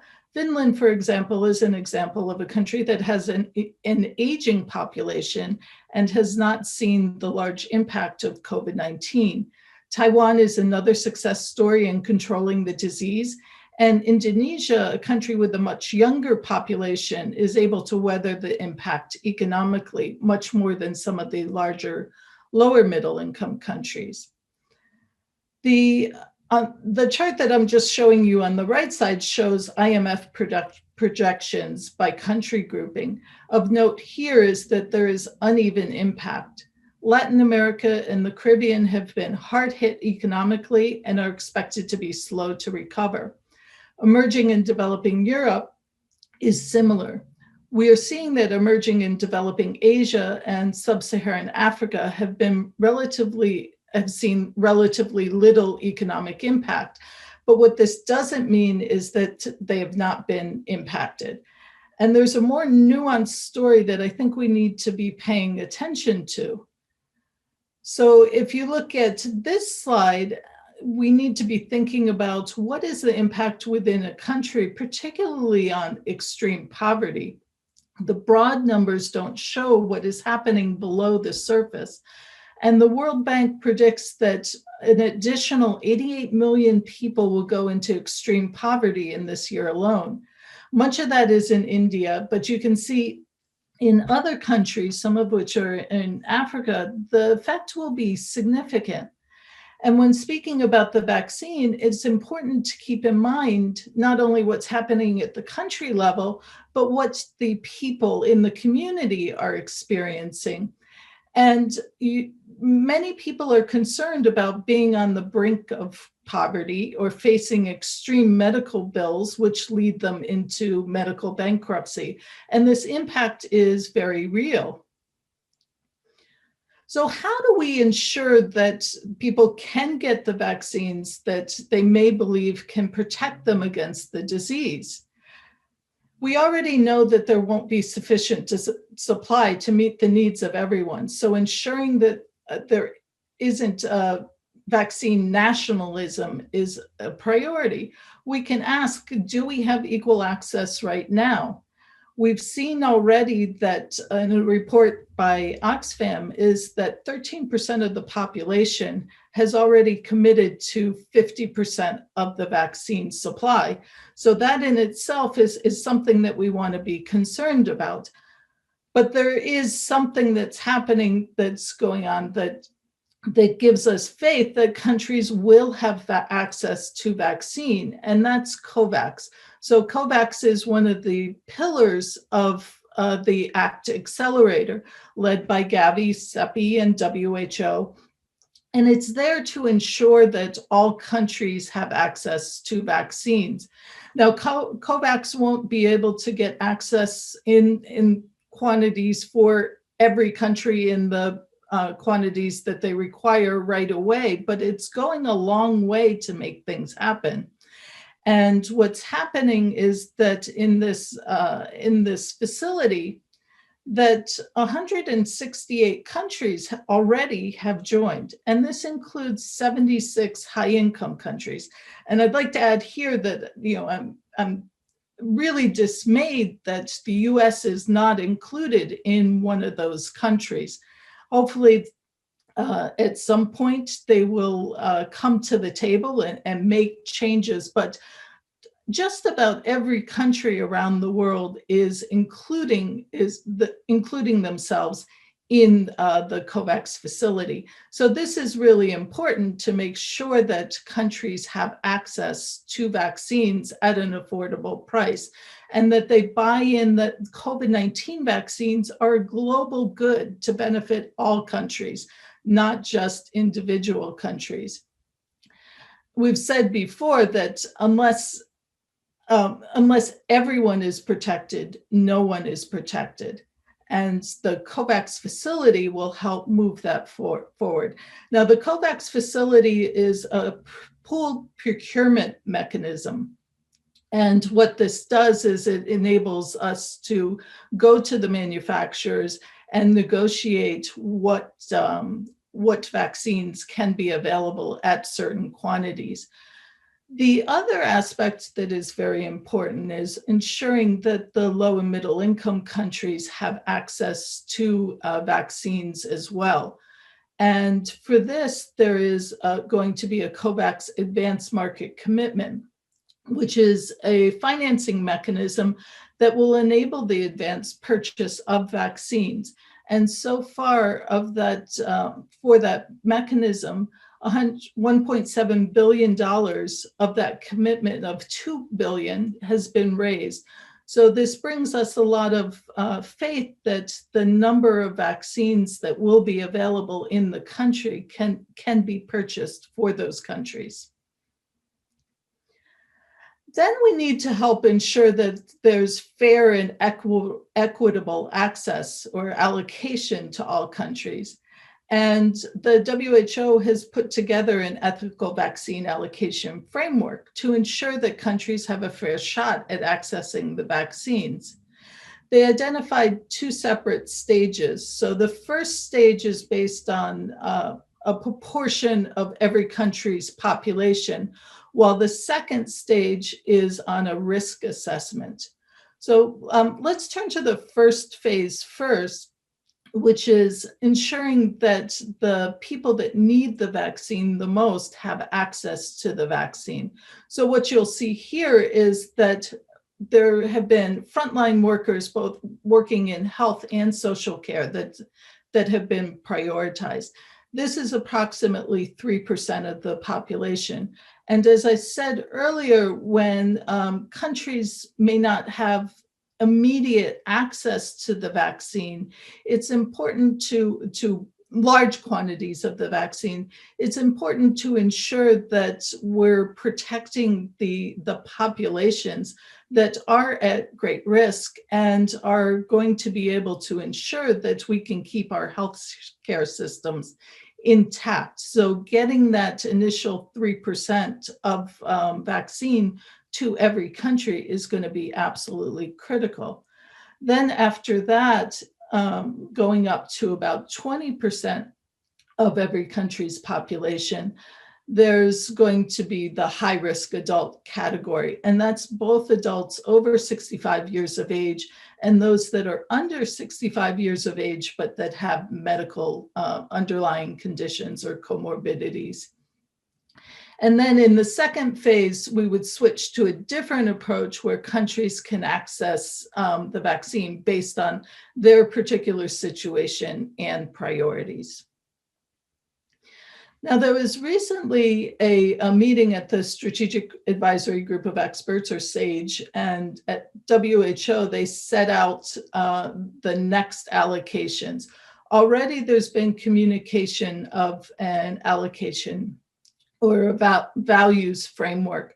This values framework includes 6 principles, including protecting human well-being, equal respect for all human beings, global equity between countries, particularly those in low and middle income countries, national equity to help ensure that the groups that are within a country and have greater burden do have access to the vaccine, reciprocity for those that bear the significant risks, such as the healthcare workers that I mentioned earlier or other frontline workers. And the final concept is legitimacy, which includes transparency and representation of those impacted. So it also needs to be an evidence-based process. In other words, people really need to have trust in what is going on in the process. The thing that was discussed at the most recent SAGE meeting was the roadmap for prioritizing targeted populations. And this is for within a country. How do you ensure that that the right populations are prioritized? And it's important to mention at the outset that although WHO and SAGE provide guidance, it's ultimately the country that's going to have the decision as to which populations are prioritized. And what the roadmap does is it provides a variety of scenarios that countries might have, including based on the epidemiology. And you can see below, looking at things like community transmission, or whether it's coming in clusters, or whether there's no cases. So every country will be slightly different. And then you need to look at what is the strategy that each country has decided on, or very importantly, is supply, and how much vaccine actually will be available at what point in time. Then the final step will be, once vaccines are licensed, or we have a better idea about what these vaccines actually look like post-licensure, then the guidance would be modified. But before the vaccine comes to the public, there needs to be an exercise of building trust. And I think, as we've all seen, this is not an easy thing to be doing. And as you can see on the chart that I'm showing here, we've got some work to do in a number of countries. Acceptance of a vaccine, or at least what people say that they will be doing, ranges from just about everyone in China, 70 to 70% or less in a number of countries. And it's going to be important to ensure that these acceptance rates are up, so we can get people using the vaccine and help ensure community and immunity. But it's not just the acceptance of the vaccine, or whether people will take a vaccine or not, that we need to know. Understanding the concerns that people have are just as important. And there's some interesting answers here, not surprisingly. So this is a study that asked people why they are not interested in taking a vaccine, or what their concerns are. And not surprisingly, safety is the primary concern everywhere. But this ranges from 70% of people saying that this is the major concern in Spain, to around in the 40s for Saudi Arabia, Argentina, Australia, and India.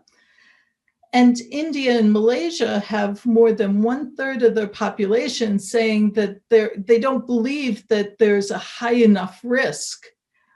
So this indicates that there's some work to do in communicating with the population.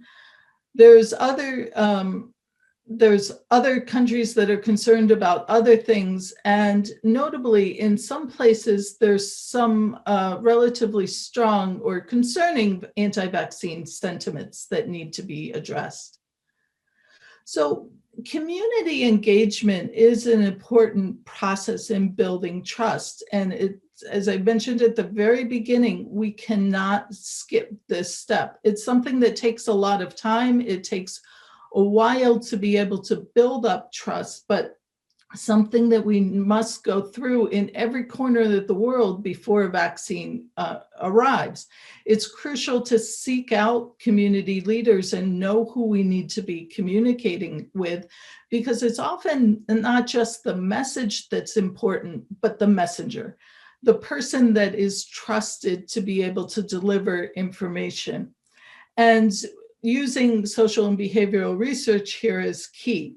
We need to be building realistic expectations about the vaccine and what supply is there, because if we promise something that can't be delivered, that risks eroding trust. We'll also see that, particularly in communities where distrust exists, is that transparency goes a long way. People don't want to hear that a vaccine is perfectly safe. They know it isn't. So they want to be able to make informed decisions and hear about the risks that could be going on. And while this doesn't mean highlighting every single concern, it does mean being clear about what this vaccine can and cannot do, and ensuring that when there are rumors, that there is a plan to address the misinformation or disinformation, and that we're building knowledge and relationships so good information is more prominent than the bad information. Another important goal is to resist the temptation of relying on general messages about these vaccines and how they'll just save you and be the answer to everything. What is important is to put our messages in context. People want to know that you're speaking to them and that you understand what their needs are. And then the final point that I want to leave with everyone is that communication about COVID-19 vaccines and getting them to communities involves having the process owned by the community. People want to be involved, so they want to have, they want to take action, and they want to be able to be responsible for their own fate. So this means, getting them, having them sit at the table, holding their leaders accountable, and taking charge so everyone is working together to protect each other. That is all I have. Thank you for listening, and off to the next person. Well, thank you very much, Ms. Priver-Daum, and for this really comprehensive review as well. Our final speaker for today's session will be Dr. Catherine O'Brien. Dr. O'Brien is the director of the Immunization, Vaccine, and Biological Department at the World Health Organization. In this role, she is responsible for leading the overall work and strategy of the department to advance the vision of a world where everyone, everywhere, at every age, fully benefit from vaccine for good health and well-being. The department works across all levels of WHO, country, region, and headquarters in collaboration with partners to deliver country impact. Prior to joining WHO, she was professor of international health and epidemiology and executive director of the International Vaccine Access Center at the Johns Hopkins Bloomberg School of Public Health. Dr. O'Brien, please go ahead. Thank you so much. So what I'd like to talk about today is really kind of going from the vaccine efficacy trials to vaccine as a public health intervention and that global distribution, what all the things that we need to do to actually get vaccines where they need to be. I really want to anchor this by looking at this, this figure that shows the uptake of vaccines by number of countries for other products that have come before what we expect to be a COVID vaccine. So year is shown on the x-axis, and the number of countries that have introduced different antigens, which are shown in different colors, is shown on the y-axis. At the very top of the figure is the measles, diphtheria, tetanus, pertussis, polio containing vaccines.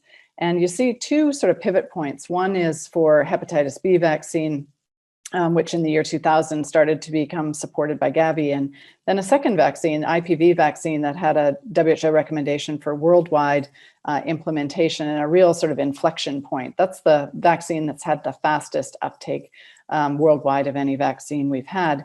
And then a projection for what we're trying to do with a COVID vaccine. And you can see that it is unlike any enterprise in the vaccine space that we've had before. Lois, so the speaker before me, Lois Priver-Daum, mentioned the Access to COVID Tools Accelerator, ACT-A, which is a goal is to reduce COVID mortality and severe disease through the development, equitable allocation, and scale up of 3 interventions: vaccines, therapeutics, and diagnostics. And by doing this, to protect health systems and restore societies and economies. The specific goal for the vaccine pillar of ACT-A is to deliver 2 billion doses of vaccine by the end of 2021. And this pillar, the vaccine pillar, is referred to as COVAX. And so I'll use that term through the talk periodically. The COVAX goals, so the vaccine pillar goals, are to support this largest actively managed portfolio of vaccine candidates globally. And we heard earlier in this seminar about the pipeline of vaccine candidates. And then to deliver 2 billion doses by the end of 2021 and offer a very compelling return on investment by delivering those vaccines as quickly as possible while guaranteeing fair and equitable access to these vaccines for all participants who want to engage in this, and by doing that to end the acute phase of the pandemic. There are three organizations, the Gavi Alliance, CEPI, and WHO, that are the primary partners in this. And the COVAX facility, which is the mechanism to both join up pooled demand of participants or countries and consolidating that demand with pooled supply or manufacturers, is the means by which we would achieve that global allocation of vaccine and avoid vaccine nationalism. So as was presented earlier, there is no single vaccine that is guaranteed to succeed, nor to have the capacity to actually meet the needs. So the facility itself is targeting these 2 billion doses by the end of 2021, but there are many vaccines in development, and a diversified portfolio is needed as a result.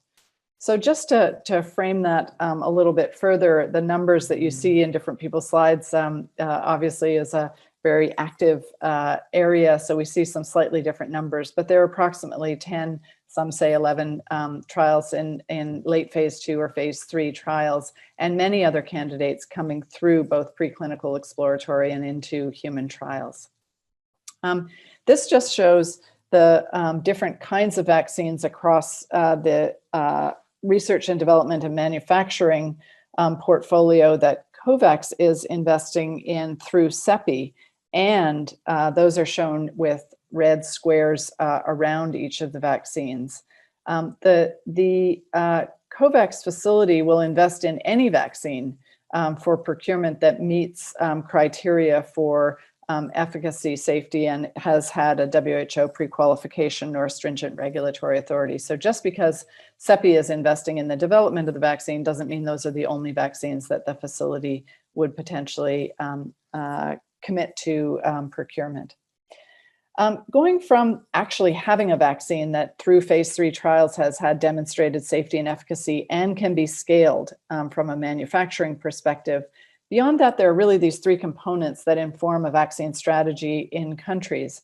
The allocation framework, which sets the frame for these overarching public health goals and priorities, the global development of guidance and policy advice on specific candidates, and then the regulatory safety and monitoring component. And at the center are the participants, meaning the countries or the economies, who are finally responsible for policy allocation and a vaccine strategy. And Lois, the speaker before me, went through some details of the allocation framework that WHO has established, and the 2 documents that have come out so far from the Strategic Advisory Group of Experts on Immunization at WHO, with a 3rd document yet to come, which is the specific recommendations on specific vaccines. So I won't go over those, but I'll move directly to the regulatory safety and monitoring side. Very clearly, this pandemic and this race to develop COVID vaccines has highlighted the regulatory global cooperation that is needed if we're going to go at pace and at speed to gain access to these vaccines in every country around the world. So there is a WHO mechanism for in-country expedited approval for use and post-listing monitoring. And what this requires is an unprecedented global regulatory cooperation with assessments in regions by designated national authorities, and then interactions and agreements with national regulatory authorities of record very early in the process, aiming for one application to be submitted by manufacturers. That doesn't mean submitted only one time, but it's one document that could be submitted for multiple uses. And then transparent sharing of the reports from those reviews with all regulatory authorities for decision-making, and promotion of these principles of reliance of one authority on another to facilitate speed of assuring that products are authorized in dozens, tens, hundreds of countries around the world. So there are 2 key documents that have been provided.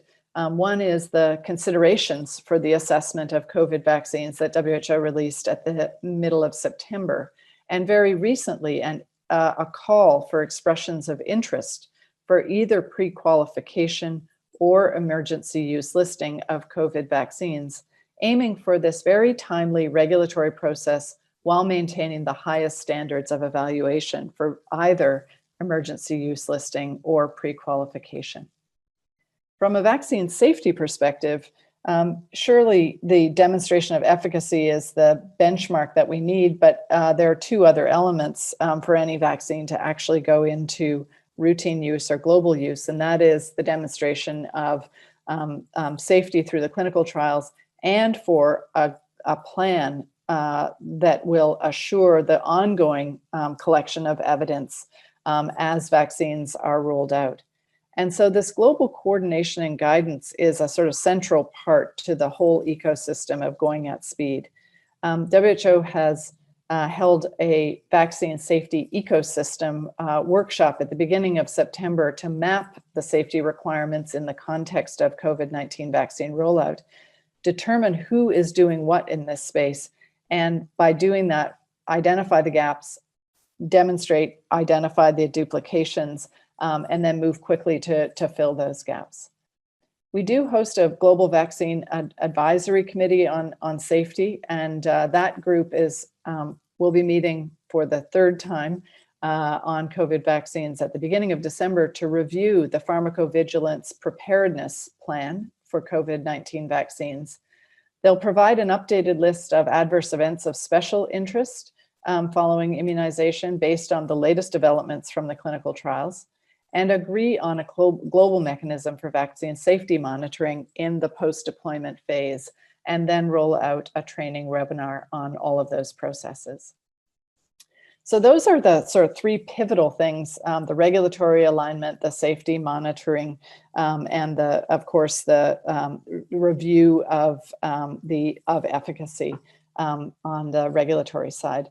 I do want to comment where we're at on the COVAX facility, which is the only global mechanism for fair and equitable allocation. As of the 26th of October, there are 184 participants, which reference again sort of countries or economies, representing over 85% of the world's population, demonstrating that the vast majority of the world is aligned around global solidarity and a joined up approach to addressing the allocation of vaccine and assuring that every country, no matter its income level, has access to vaccine. On this table, you do see the number of countries or participants in different categories of the facility. These 92 countries that would have financial assistance for procurement of vaccine through the advanced market commitment. Then Team Europe, which has come in all 29 countries, and then the remaining fully self-financing countries for a total of 184. So this is expected to grow in terms of numbers as there are a number of participants who are still working through the legislative mechanisms that they need to make a commitment to the facility. I also want to comment on the World Bank and its recent announcement of $12 billion that will be available to countries for IDA or IVRD loans or effectively grants. So this is funding that each country will decide how it will use the money based on applications to the World Bank and based on their specific context. And it can be used for procurement of COVID vaccines through participation in the COVAX facility or through other means. And it's likely that countries would use a combination of different options to meet their vaccine purchase needs over a period of months and years. The vaccines that are eligible for procurement using on the basis of the World Bank money would either have to have WHO pre-qualification or approval by a stringent regulatory authority or without WHO pre-qualification by 3 stringent regulatory authorities in 3 regions. So moving quickly then to how we actually assure that countries are ready to both introduce and deliver. There is a very large partnership that is working tirelessly, led by UNICEF and WHO, to develop all the elements of country support and preparation for introduction. And so this working group includes scoping on communication, advocacy, and training, along with data and monitoring systems that I'll speak a little bit more about, coordination with partners and regions that are planning the delivery costing, and then implementation guidance on vaccine introduction, on demand, and on supply and logistics. And on the right-hand side, we see the main organizations that are part of this partnership that is growing on a daily basis. One of the key things that's happening right now is the vaccine introduction readiness assessment that all countries are going through. This is a means for countries to assess in a really timely way the planning and the action that's needed. And it provides a roadmap to signal what coordination and management mechanisms need to be established within countries for a COVID vaccine introduction at scale, and to support countries to self-monitor their readiness and progress against key milestones. This checklist or tool that I'm referencing, it's not an operational guide for how to achieve readiness. That guidance, in fact, will be coming in the coming weeks. But on the areas of assessment that every country has to plan for is, of course, a large-scale planning and coordination entity that then establishes what the resources and funding are that are needed. These regulatory components, every country is going to have to authorize the use of vaccine in their country on a vaccine by vaccine basis.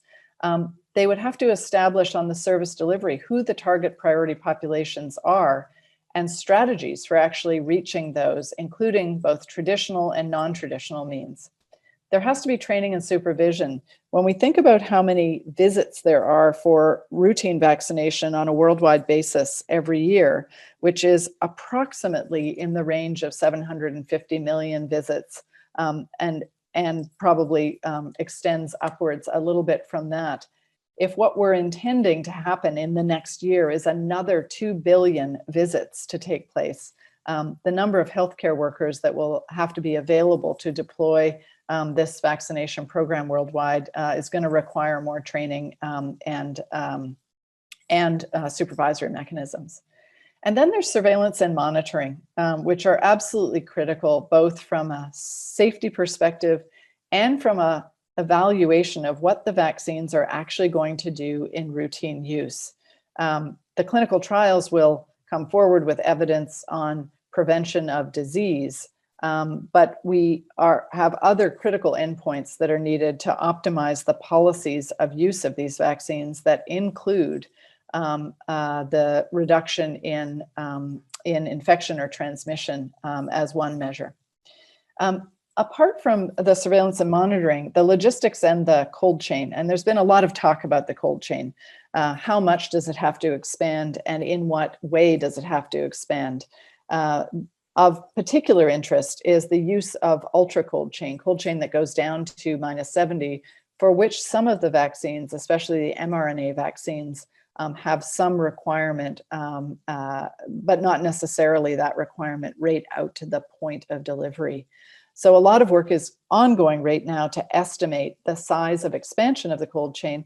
And I think most people feel that, expect that the cold chain would have to expand very considerably, which is actually not the case. The assessments that have been done so far around the world and the modeling that has been done is that there is some expansion of cold chain that is needed, but based on the pace of movement of product through the cold chain, it is not as large as some might expect it to be. I've mentioned already safety and surveillance, and of course, advocacy, mobilization, and communication is the center point of being able to actually vaccinate people in communities. And so I do want to move to that in the last couple of slides as I wrap up. We've all seen headlines, and Lois made some really good points about the surveys that have been done around people's readiness, preparedness, expectation about whether they would or would not go seek a vaccine or accept a recommendation for a vaccine. And these headlines are all over the place. And I just want to land that on one figure that is about the disruption in the demand at the global level. And this slide shows both global at the top and then by region in the various bars, the 6 bars underneath the global number. This is actually the reported level of disruption for demand of vaccine services in May of 2020 as a result of COVID-19 pandemic itself, not about demand disruptions for COVID-19 vaccine. So as we head into the expectation around having COVID-19 vaccines, we have to be very mindful about what environment these vaccines will be introduced into. It's an environment where people have stepped back from vaccination services for lots of different reasons that largely relate to their concern about the lockdown measures, their concern about the risk of going to health clinics or health services where there may be people who are ill, who are seeking service for potential COVID disease. Also, the concern there is around punitive measures for being outside of lockdown measures. So we're not coming into COVID vaccine deployment in a really robust sort of demand setting for vaccines in general.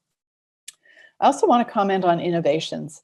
This is really an opportunity for the immunization platform, the immunization enterprise, to take some leapfrog steps forward for things that we have been aiming to introduce into the immunization program. One, I'll only mention one. There are several of these innovations that we're really promoting within the COVID vaccine space, but having electronic individual vaccination cards that capture the interaction between the provider and the patient to document their vaccination status. And some of these tools can then be certified through a sort of central authority certification if that was needed for some particular reason. So this is, many countries are moving forward with this individual electronic documentation of vaccination records. I also want to comment on gender and the specific way in which we may face gender issues within a COVID vaccine deployment plan. We've noted before in the prioritization of who would be prioritized for vaccine that healthcare workers and social workers would be some of the highest priority groups, especially those, the very highest priority group would be those at high or very high risk of COVID infection. We should note that 70% of global health and social care workers around the world are women. A smaller fraction are leaders in the global health sector. And yet we see that COVID-19 infections of healthcare workers are disproportionately among women compared with men. So 75% of the women who are healthcare workers make up the infections compared with 24% of the men in several countries. As we think about how and when those vaccines will be deployed, the sort of critical nature of the evidence around the vaccines by gender, and especially evidence among women of childbearing age and safety considerations in pregnancy will play a role here.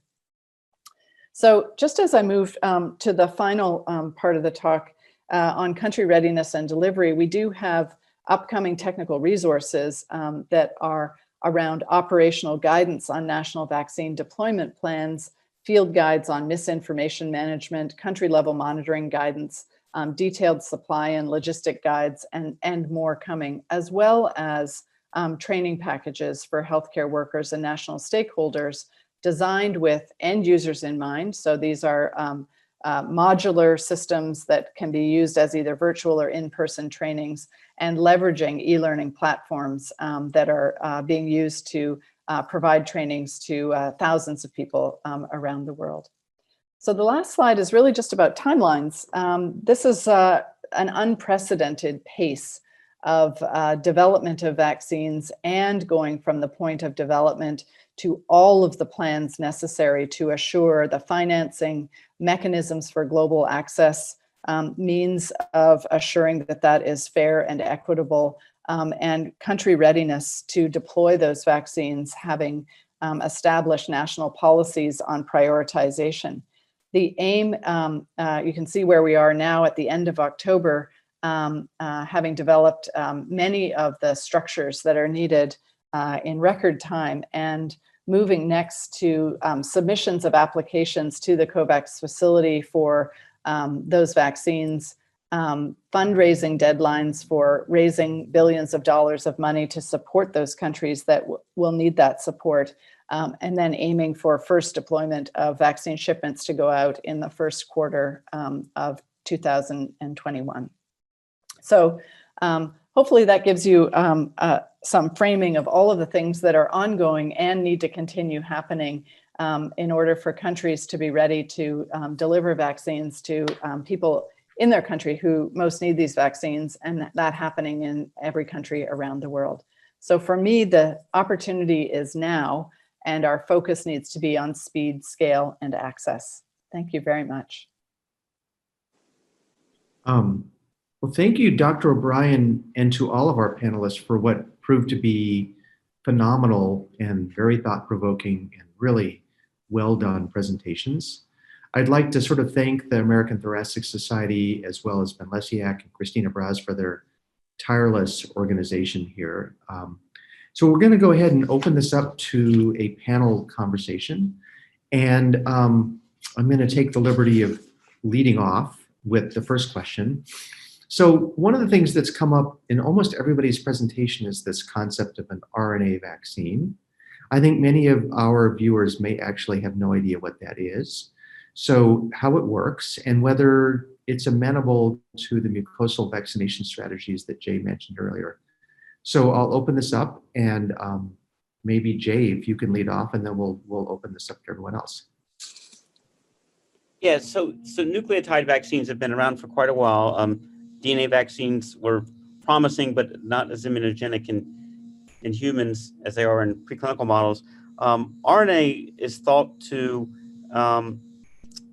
when it's given intradermal, intramuscular transduced dendritic cells, which then produce the antigen and prime germinal center reactions in draining lymph nodes. So it results in an antibody response from the B cells, but also potentially a T cell response. And that's been shown in the immunogenicity studies with Moderna that they are getting an antibody response. So it's an interesting approach. And it's interesting that some of the major lead strategies are nucleotide based. Adenovirus is just a vehicle to deliver nucleic acid, essentially, right? So it's a double-stranded DNA virus that also delivers nucleotides to dendritic cells. I think one point that's really interesting about these approaches is it looks like they target dendritic cells, but there's some recent data, and particularly in the lung, that B cells are really important antigen-presenting cells. We think them as antibody cells, but they can also present antigen. And there's a recent Cell paper that shows that for viral-like particles, B cells are actually more important than dendritic cells. And so we have to think also about targeting B cells when we think about antigen presentation. All right, I have a question for Professor Abdelkarim. So from what you presented about the measles vaccine, that it is an effective vaccine. It's very, very effective in preventing measles. However, not everybody's using it. So I'm really worried about the skeptical public and the anti-vaccine group. And what are we doing, especially in this vaccine, which is going to be approved so darn quickly. So people are going to be kind of skeptical about it. So what are we doing in your opinion, and anybody else in the panel, if you want to address that? Just make an opening comment. I think you're touching on what is going to become one of our biggest obstacles to having the benefits of a vaccine, when there are just too many people who are hesitant to use the vaccine. Now, in measles, we don't actually have that much vaccine hesitancy. In fact, other than a few countries, measles vaccine is quite widely used and accepted because it's given to children, and it's required for attending school. So, generally we haven't had that much of a problem. My big concern with COVID-19 and a vaccine specifically for COVID-19 is that it's become so politicized, and there are now large groups of people who are promoting hesitancy and are anti-vaccination. So these anti-vaxxers are gaining steam, and that's what concerns me. I think the only positive side, not positive side, I guess, the one thing on our side is that the level of protection, the coverage that we will need with a COVID-19 vaccine is not that high. So even if, let's say, 5% of people refuse to take it, it might not have that big an impact. But if it gets much bigger than that, it could have an impact. I hope that's given you a perspective on how I see vaccine hesitancy impacting future protection. I'd like to jump in here too as well. I agree with the comments that have just been made, and but I think also it's some of it's the speed at which, the perception of the speed at which these vaccines are being evaluated. I think the slide that you showed, Rajiv, was that timeline. I think we really need to communicate and do a better job of communicating where are we reducing the timeline, because the public is thinking, oh, these vaccines are really being rushed, but where we're really reducing the timeline is, instead of going sequentially, we're overlapping the development, phase 2, phase 3. So those are overlapping, and also there's risk of the manufacturing. On the other side, though, is looking at the amount of data that's being required, and whether these vaccines, in particular in the United States, will be deployed under an emergency use authorization, which is a very abbreviated process. And that evokes some fear in people, because they're wondering, well, here the vaccine is out. If it goes out to millions of individuals, the safety data is very limited at that point, and the bar for efficacy is not that high. And then also knowing that when these vaccines are first deployed, we're still going to have to do social distancing. We're still going to have to use PPE. So it's not going to have an immediate impact. And when the public, these things start going around in their heads, it's like, well, why the rush? Are these vaccines have they really been evaluated as they should have been or could be? And so we have to do a better job of communicating this process and what it means. And even in the FDA's VRBPAC, I mean, it did come up, a 2-month follow-up, a median of 2 months, which means only 50% of the individuals would be followed up. That's not a substantial amount of time. And so I think we do need to kind of reflect, the regulators and developers need to think about and weigh this benefit risk. Yes, we're in an emergency, but could we pick up some of this time in other places to reassure the public that when this vaccine is deployed, you can bet that we have the data to give you confidence to take it. Because if we rush this vaccine through, even perception-wise, public's not going to take it, and we're going to continue to have outbreaks.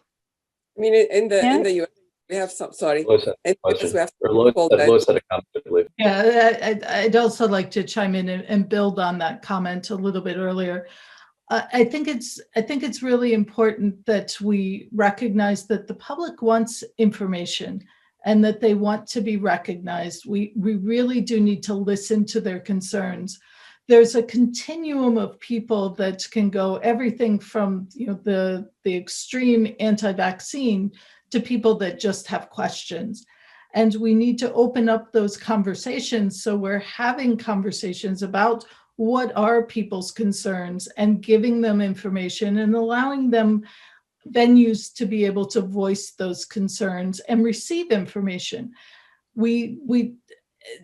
Building public trust is something that takes time. And as I said in my presentation, I think it's a step that we can't skip over. And we need to enable people to talk to people that they trust. They don't necessarily want to hear from the government or hear from big institutions. They want to hear from their faith leaders or community leaders or other people that have decided for themselves that these vaccines are being tested, that their concerns are being addressed, and that we're able to customize those answers in a way that is meeting the needs of the population. Because if you say that you have a vaccine, and similar to what I presented in the survey, and people aren't seeing the risk, that's only going to get people to dig in deeper, that there's some type of conspiracy out there, or that we're pushing something. So we need to be very careful about how we have the communication and open up to talking about what are the things that concern others, and how can we explain things in words that matter to those particular communities. I think, Kate, you have a question, Dr. O'Brien? Yeah, I just wanted to add a couple of things to this. I do think that we have to set expectations in a more realistic way about what a vaccine is going to achieve with respect to shifting how we're all living and experiencing the world right now. There really is no adult vaccination that has reached the scale and coverage that we are hoping and expecting could be achieved with a COVID vaccine. The expectations that a vaccine, if its efficacy is in the sort of lower area above the target product profile, so if it's in the range of about 50%, it doesn't mean that all of the interventions that we have in place now can suddenly disappear and that we head back to sort of pre-COVID times. So I do think that we have to be more realistic with people, that anything that can be done that adds to the toolbox of interventions that we have is going to be important steps towards sort of normalizing our social, economic, and our sort of health environments. And then the second thing I just want to say is I do think this focus on other vaccines and who is actually left out of vaccination, it's highly clustered. The people who don't get vaccinated for the routine immunization program are not a random set of people. When you think of it from a global perspective, they are the most left out communities. They're the most left out families. They're the most impoverished. And as we head towards a COVID vaccine, keeping our sightline around those people who are least able to access the services to get vaccine, they can't be left out of this, because nobody is safe until everybody is safe. So I just think we do have to recognize that equity issue and pay attention to not only the voices of vaccine uncertainty or anti-vaccine, but also those who are going to be left out, who actually would deeply want a vaccine. Over. Dr. Venkaya, I think you wanted to comment as well. Just briefly, not to repeat the good comments that have been made, I think that transparency is critically important here. Transparency from those that are conducting the clinical trials on the data supporting the approvals, as well as the follow-up safety data that needs to be provided, in my view, in almost real time. And independent experts need to be able to look at that data and provide their views on safety and long-term efficacy, because at the end of the day, people want to hear from those that don't have any perceptions, or there's no perception of conflict, where they are sure that they're objective. And so, we're looking in the US, the National Medical Association, for example, is going to do its own review of the data supporting licensure and any approval, because they have a constituency of Black and African American patients that are concerned about not being adequately represented in clinical trials, and also concerned about the history of the way clinical research has been conducted in the US as it relates to themselves, their families and communities. And so it's not that we necessarily want to have a proliferation of lots of independent reviews, but if we make things transparent, then any expert can look at that and opine, and those that listen to that expert can carry the message forward, particularly influencers who have large followings. If they trust somebody and they hear from them what they think about the data, that can go a long way in establishing or reinforcing confidence in the population. Can I just make one last point on that? And I think that's a very good point, Rajiv. One of the things that I'm reassured is that the U.S. Food and Drug Administration does intend to have more VRBPACs. So this data, the data from each one of these companies will be presented in a public forum. And that's a plus, so that the public can see this data.